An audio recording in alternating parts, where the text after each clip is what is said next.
iqembu lenkatha inkululeko namhlanje lizokwethula phakathi kwenu umyalezo wethemba, umyalezo weNingizimu neAfrika entsha, umyalezo onekusasa lentsha yakithi, izwe lakithi, intsha yakithi kakhulukazi ebalelwa kuma-44 yamaphesenti ihlele ekhaya kayisebenzi. Ubugebengu buyazenzela kubantu bakithi, abesifazane, izingane abakwazi ukuhamba emgwaqeni bephephile ngenxa yobugebengu. Sizokwenza ama-police stage nokuqashwa kwamaphoyisa kulethe ezokuphepha kini. Sizokwenza ama-clinic nezibhedlela benze impilo yenu ibe ngephephile. Ngakho-ke simema nonke nabo bonke abasibukele emakhaya. The 13-point plan is something easy to hold the IFP accountable.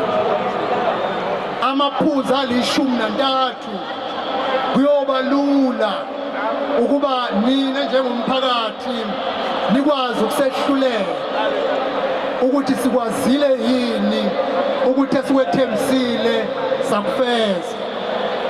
Ngakho-ke sengiwenzile umsebenzi ebengithunywe kuwo isigungu seqembu le-IFP ukuba ukuzokwethula imanifesto usomqulu walokho esikwethembisa izakhamuzi zaseNingizimu ne-Afrika. Ngakho-ke thatha-ke leli thuba lokuba ngisho ukuthi iqembu le-IFP linikela kini limemezele ukuthi imanifesto yeqembu le-IFP seyethuliwe phambi kwabantu baseNingizimu ne-Afrika. Imanifesto ye-IFP sesiyibeke ezandleni zenu. Hambani kanye nathi sibambane ngezandla umuntu nomuntu siyothi ngomhla ka-29 May sizosukuma siyonqoba, sinqobele izwe lethu, sinqobele izizukulwane zethu, sinqobele iy'ngane zethu. U-2029 May usuku lwenkululeko ngokwezombusazwe.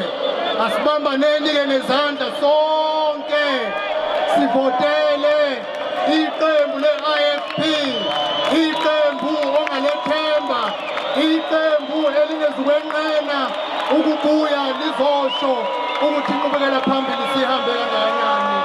Vote the IFP for 29 May elections because the IFP is a party you can trust.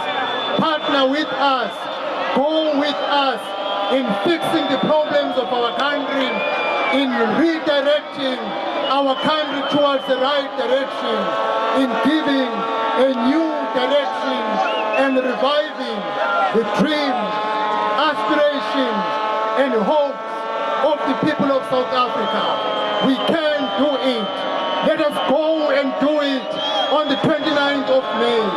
On that day, we will issue a red card to a political party that has failed us. Phambili ne-IFP, phambili. Phambili ne-IFP, phambili. Asambe siyovota ngomhla ka-29 May, asambe. Ngomhla ka-29 May, usuku lwe-IFP, asambe siyovota, asambe.